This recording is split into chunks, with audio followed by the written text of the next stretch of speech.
All right, Jacob. Today we're going to do focaccia bread. I'm sure you're ready for it. You've got the other one down. Yeah, it took you 3 attempts, but you got it, right? Not that hard. Once you do it once, you can repeat the same process, okay? Not a lot changes. But with focaccia bread, it is a little bit different. Like with the last one that we did, that was kind of a sticky-ish type dough, right? It's basically called a high hydration, but it really wasn't. This one though is a high hydration dough, so there's a lot of water going into it. So let me just run down through what we've got here. So I've got 1 3/4 cup of warm water. Okay, just same temperature, about 110, right? 110 to 115. No hotter, no less than really 108. We're going to double up the yeast though, or triple it up. I don't remember how much we put in the other one, but we're going to do 4 teaspoons of the active dry yeast, and we're going to do 1 teaspoon of sugar. So, kind of what we want to do is we want to get that sugar into that warm water. Normally I just dump it all in, but I figure it's just kind of best to we'll just kind of start with the sugar, and we'll mix it in with our finger a little bit to try to get it to dissolve. Right? Then we're going to add our yeast. Get in there. So that's basically it. So what's going to happen is I'm going to go ahead and stir it. I'm still trying to kind of work it on the sugar at the bottom. I can still kind of feel it in there. So we're going to do that. Okay? Just mix it up till it's done. Get that yeast in there. We're not so worried about getting that mixed in. Okay? The warm water will activate it and dissolve it and everything else. Let me wash my fingers off real quick. Okay.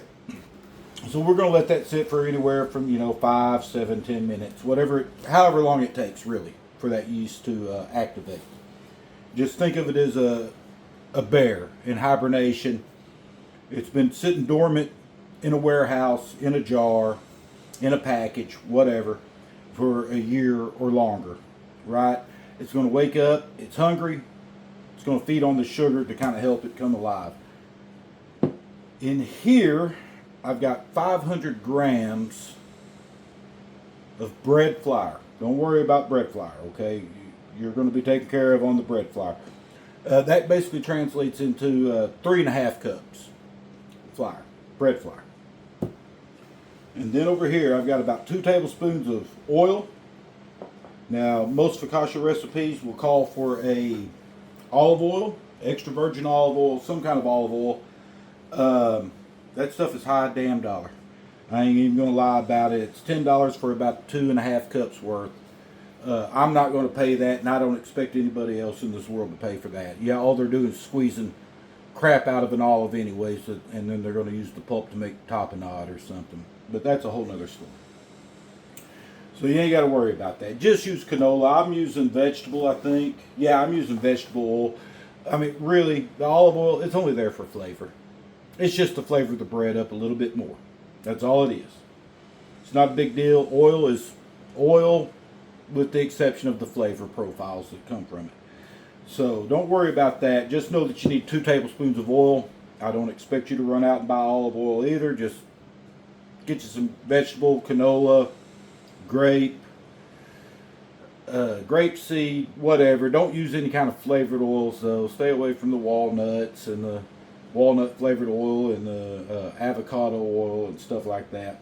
Either olive oil or just canola or vegetable. It's a lot cheaper.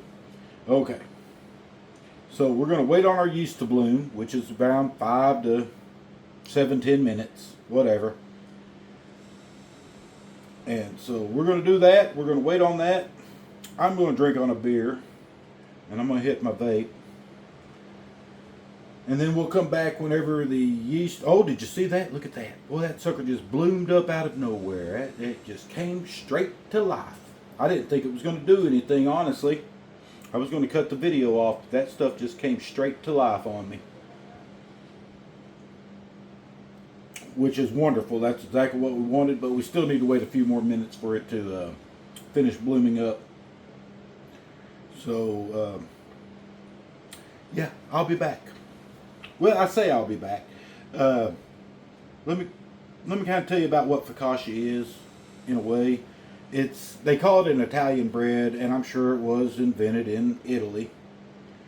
But most Italians would not call this a bread, as in like bread, like what we made the other day. This is more similar to like a pizza dough, I guess.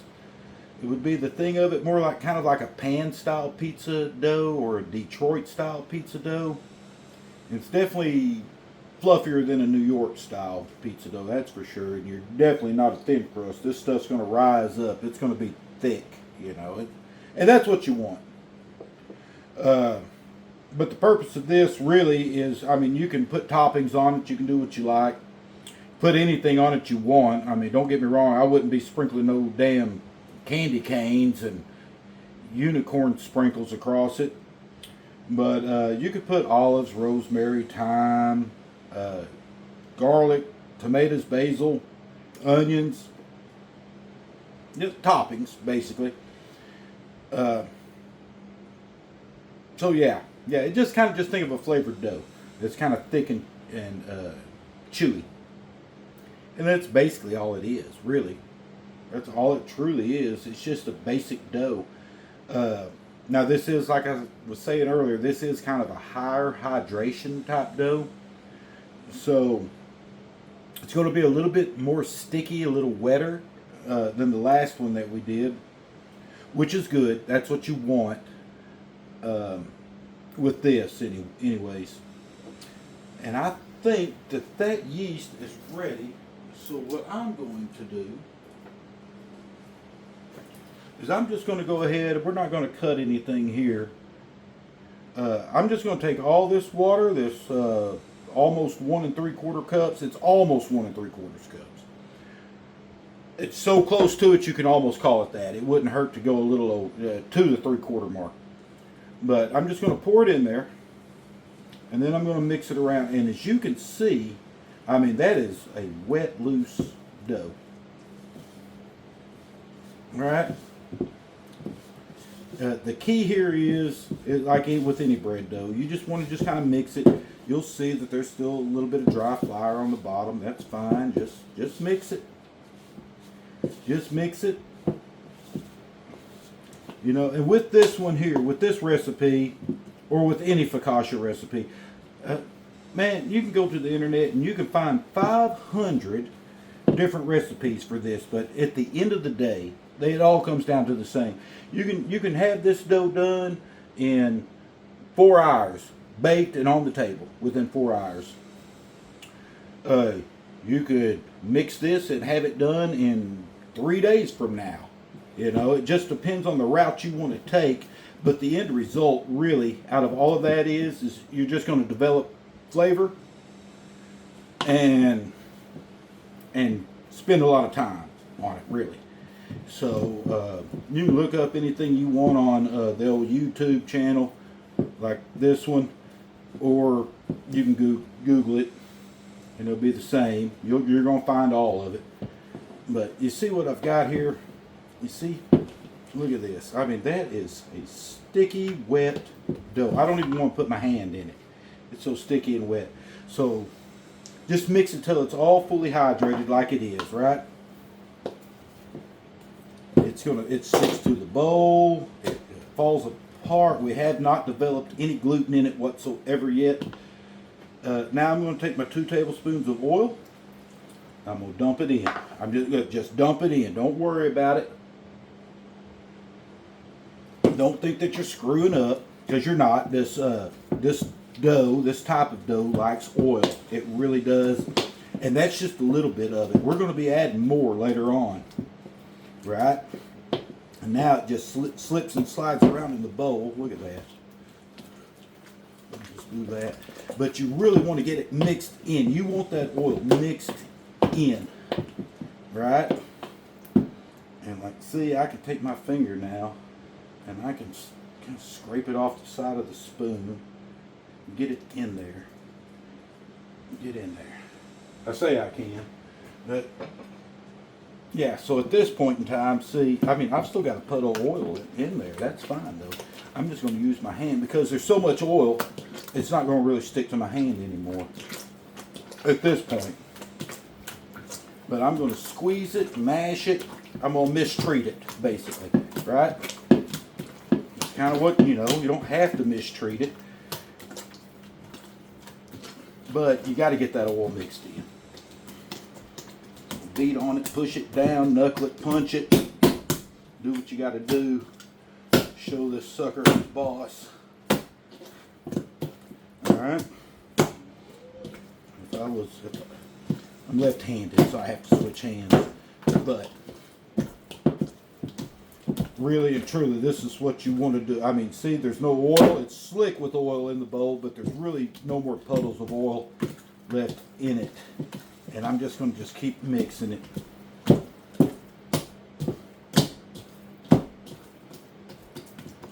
And that kind of helps keep it from sticking to everything anyways in the end. So at this point in time, I've got it mixed together. Right? You ain't got to do this. I just like to do it because, hey, it makes a good noise. So anyways, that's where I'm at. Right? Just a wet, slick, oily dough. Now, the difference between this one and the other one is on the other one, you waited 90 minutes once you wrapped it. And that's where we're at now. We're wrapping it, of course. We're not going to wait 90 minutes. We're going to wait 30 minutes. And then we're going to come back to it. And then we're going to do a little, I don't know exactly what you call it. It's a pullover stretch. We'll get to that here in a second. I'll show you exactly what I mean. Alrighty, 30 minutes have passed, right? So, this is what I've got in here, and this is the reason why we've added so much yeast. So let me pull this off and take a look. Ooh, okay. As you can see, that has like doubled in size, right? That's why we add all that yeast, and it is, like I've said before, this is a very high hydration dough. The next step, pretty well much, and I'll see if I can do this. You see how sticky it is. I just touch it. I want to reach down the side, kind of to the bottom. I want to pull it up, stretch it, and bring it over across the top, like that. And then I want to do a quarter of a turn. I want to grab it, pull it up. You see how it tears because the gluten hadn't developed yet. That's why it tears. So there's 2. Here's 3. Alright. So I've done that. And then here's the 4th one. And you're just kind of folding it. You pull up and fold it over. And then turn it a quarter, pull it up, fold it over. Right? That's what you do. So you do that just that one time, and then you kind of get your hand underneath it, flip it over, okay? You ain't got to slap it down in the bowl like that, but you do have to flip it over, get the smooth side back on top. And then recover it and go for 30 more minutes. You're going to do this one more time after this. So we're gonna do the pull and fold 2 more times. Actually, we're gonna do that 2 more times. So it's an hour and a half, right? We're gonna do that, and then we're going to let it rest for another 30 minutes. Get it into a baking dish, which we'll come to that point. But we'll get it into a baking dish, and then we'll kind of spread stuff out, and we'll add salt and other stuff to it. Alright, so be back in a minute. You see, you knew how much oil I put in originally. I've still got dough stuck to my hand.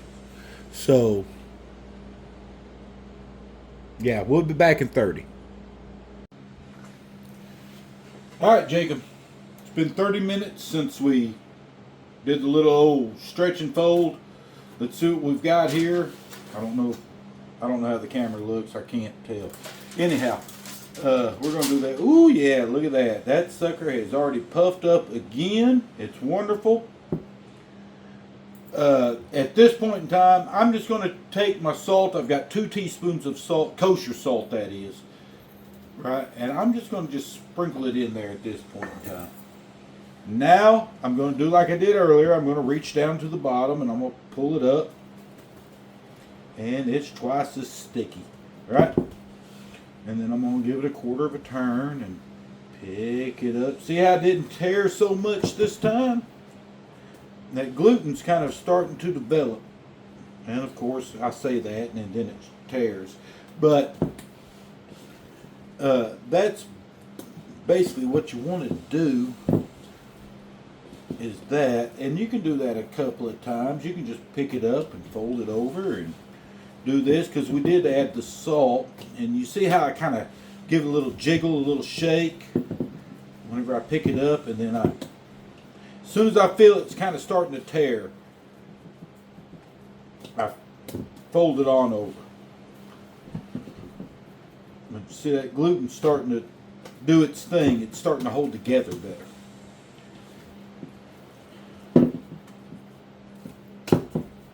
Ooh, yeah, that's nasty. It's nasty, it's sticky, right? And it is.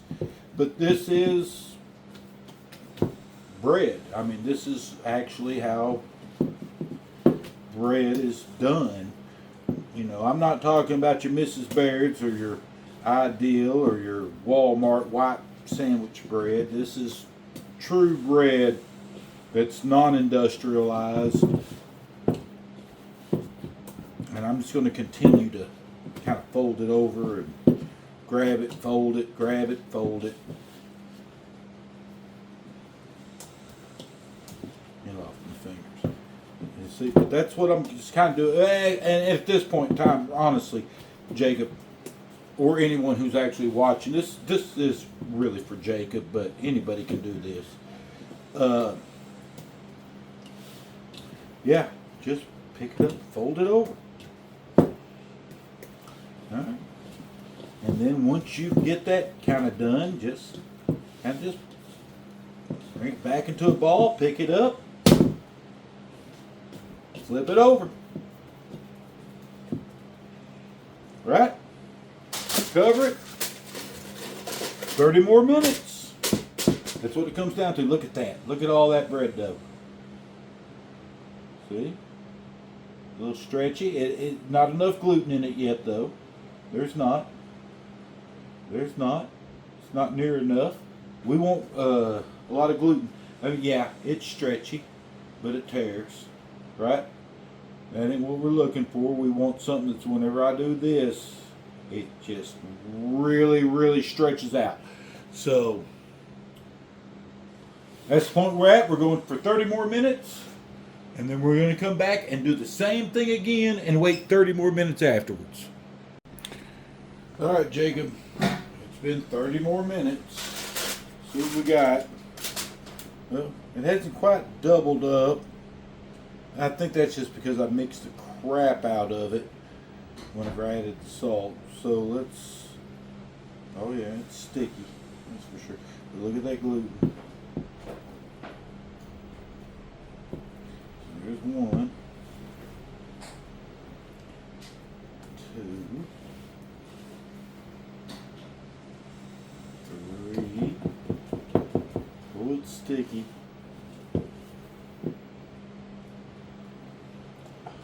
4.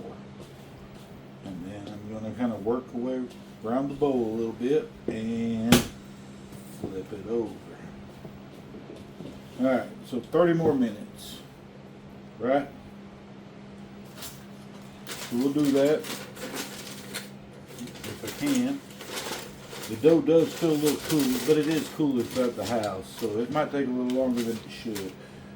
But we're going to let this rest for 30 more minutes, and then we're going to put it into another dish. Yeah. Ew. All right. See you in your 30. Okay, Jacob. What's happened is, unfortunately, something didn't record there, and I don't know exactly what happened. You can see some garlic, tomato, a little bit of basil here. Yeah, that was kind of at the end. Basically, what I did was I took that dough out of the bowl, right? I added oil to the bottom of a casserole dish, and then I kind of spread this out, and I mean, like, I had like 2.5, 4 tablespoons of oil. I don't even know. And then I just kind of spread it out, and then I covered it up, and we're going for 30 more minutes on that. And I'm sorry that I didn't actually get that recorded. So this is just kind of a recap here. Anyhow, so I did that. Then I had 1 medium tomato.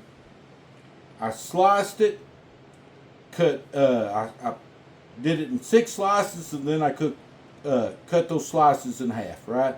And then I had the stem end and the bottom end of the tomato left. I just kind of trimmed around it and made tomato dice. I did 2 garlic cloves and then some crappy basil that came from the grocery store, which will be cut up for later after this comes out of the oven. So that's where I'm at right now, and I'm sorry that it didn't turn out, that I wasn't able to capture that. But I'll see you, talk to you on the phone or whatever, and we'll get that worked out. And that way you can actually see and know what's going on. And for anybody else who's watching this, just know that after that last 30 minutes went by, I added a couple of tablespoons of oil to the bottom of a casserole pan, probably a 9x13 or something. Put the dough in, kind of spread it out a little bit by hand, and that's that. And then I chopped 2 cloves of garlic, 1 medium tomato sliced up the way I did, and then I diced up some parts, and then crappy basil that's going to go on at the end. So yeah, we'll just go from there whenever I come back. Hopefully I'll get the next section done.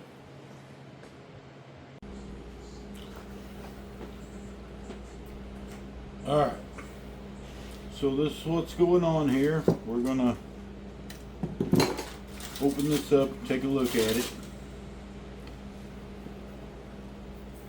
As you can see, it's proofed up, not into all the corners, but we've got some bubbles.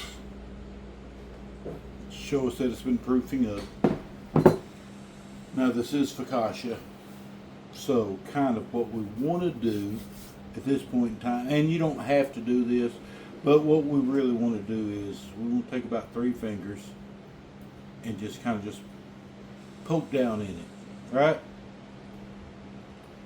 And the reason you do this is because you want the dimples. Now we're going to take some more oil. Even though this bread is very oily, we do want to take some, and we want to just drizzle it around. I mean, not a lot, just a little. It's probably about 2 tablespoons worth, right? But really, when you're doing this, you don't want to be disturbing these bubbles that you've worked so hard for. That's it. All that wonderful, delicious yeast working. All right. So we also want to get some kosher salt.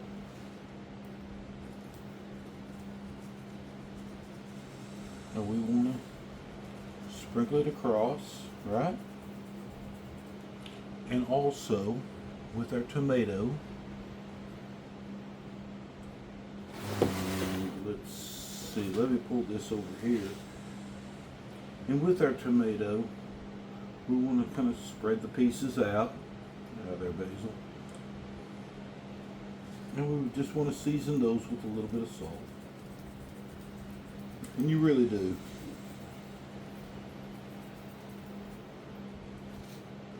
Even the garlic. Whatever. Salt's cheap. Throw the rest away if you get too much in your hand. Okay. At this point, let me check to see where we're at. Okay, you can see. So at this point, we've salted the bread, we've salted the tomato and the garlic a little bit. So we don't need to add any more. But we are going to take those 2 cloves, and we're just going to kind of just sprinkle it around. All across the top of it. You do what you like. You don't have to have garlic. You ain't got to do that. Put something else on there. You can just do rosemary or fresh thyme. It needs to be a good fresh herb though. And then we're just going to just lay some tomato slices across it.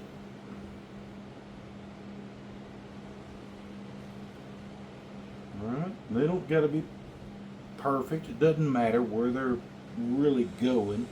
We just want just a little bit of coverage. That looks good. Take what's left of the other tomato, the little diced. We're just going to kind of sprinkle that out across it. And then, alright, yep.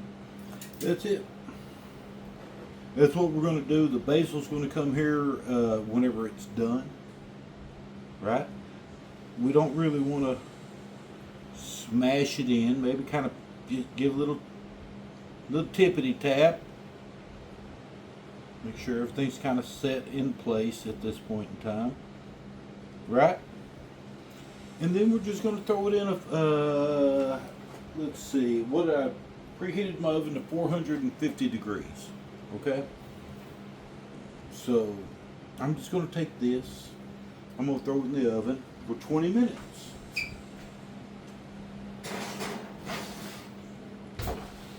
It's been preheated at 450 degrees. And we're just going to let that rock and roll for 20 minutes. It's very simple. There is a lot of work involved in between now and, well, in between the beginning and now. For sure, there's a lot of work in between that. Not a whole lot, but you know what I mean. A lot of time. So we're waiting. But we're at the end of the road here.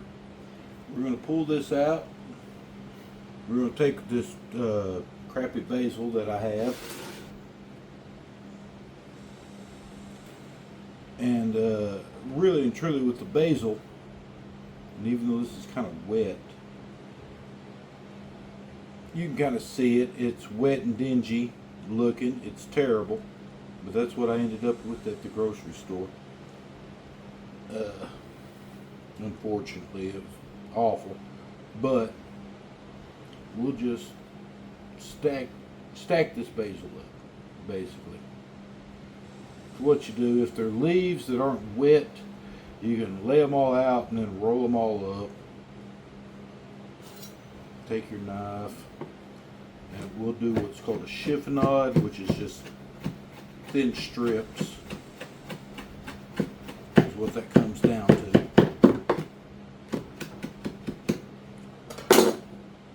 This is awful. Oh, this basil is terrible. Ugh. See if I got any more in here. No, it's all terrible. I'm gonna bitch at Walmart. But anyways, you kind of want it looking like that, but a lot greener and a lot drier. This is just awful. Whoever they're using now, this Goodness Gardens organic basil, don't bother. Whoever they were using before then was much, much better. That ain't nothing but a bunch of bullshit. But yeah, we'll spread this across once this comes out here in 20 minutes, which will be at pretty well much 8 o'clock. And then we'll go from there. Alright. We'll see you when it comes out. Alright, Jacob. Let's see how we've done with the focaccia. It's been 20 minutes. So let's see what's happening in here.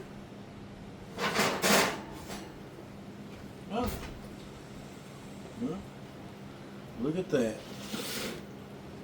Let's pull the basil off the cutting board. That shitty basil. But there we go. Can't touch it. I don't know what to do at this point in time. Let's see. I don't know how it looks on the camera. Get my son to tell me. Can you see it? Alright, it does look good. You can see there's bubbles. Tomatoes have charred up a little bit, which is good. So we'll just do that. We'll take our crappy basil from the grocery store and sprinkle it across. It's almost like wet spinach, to be honest. It's terrible. Alright, do what I can. Anybody else that does this, your basil will probably be better. Mine's just crappy because I live in a very small town. A little extra on a knife blade.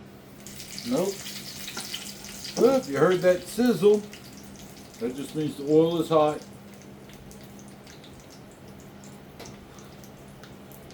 Turn off the oven. Now then, if we've done this correctly, and we haven't, obviously, it shouldn't stick to the pan, and it is. I thought I'd oiled it up better, but apparently not.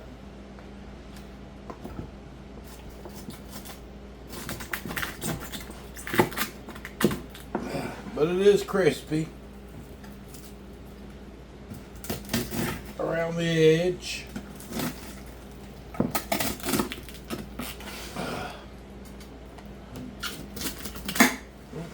Boy, don't you know I'm dulling a knife doing this. Oil your edges better, for damn sure. But the bottom should be okay. I mean, it shouldn't be stuck too much on the bottom. Of course, I could be wrong.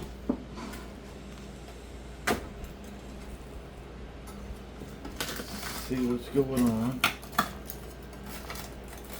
Because I want to make a sandwich out of this. I really do. Crap. Alright. Well, at least I broke the sides away. Hopefully the bottom isn't stuck. And of course that's probably not the case at this point in time. You'd figure as much oil as I used, it wouldn't be like that. But I want to get it out. It's not too bad on the bottom.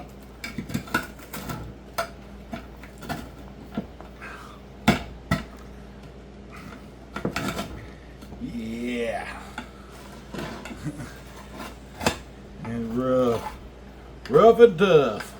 Apparently this ain't Focaccia bread. This is cowboy bread at this point in time. I had to fight with it. Oh, okay, there we go. Okay. Alright. Woo! Don't tear it up. Alright. So there we go. Yeah, it's stuck on the bottom of that too. Woo! Boy, that, even with the oven mitt, that stuff got hot. And this is what I got cut off of it. But we did get some good bubbles in it. Let me see. Well, it tastes good. Well, it tastes really good.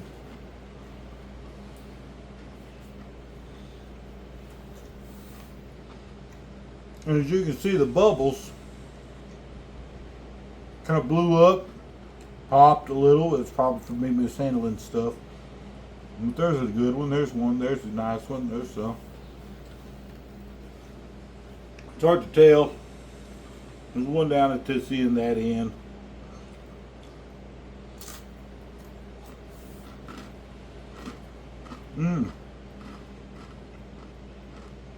Yeah, I'm eating that other little piece.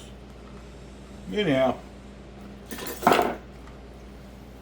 that's what's going on. Let's see what's happening on the inside, shall we?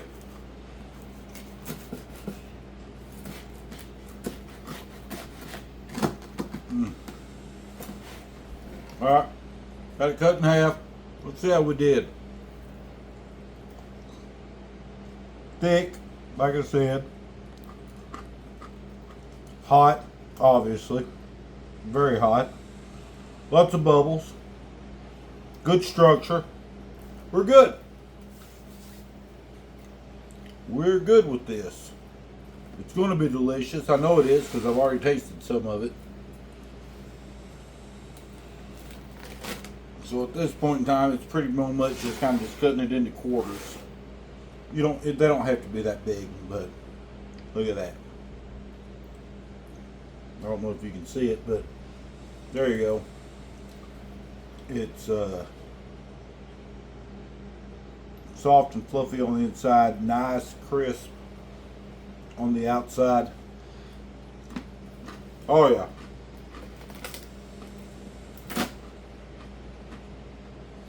There we go. And from this point, we'll make sandwiches. Here before too much longer, I'm going to let this cool off a little bit. We'll make a sandwich.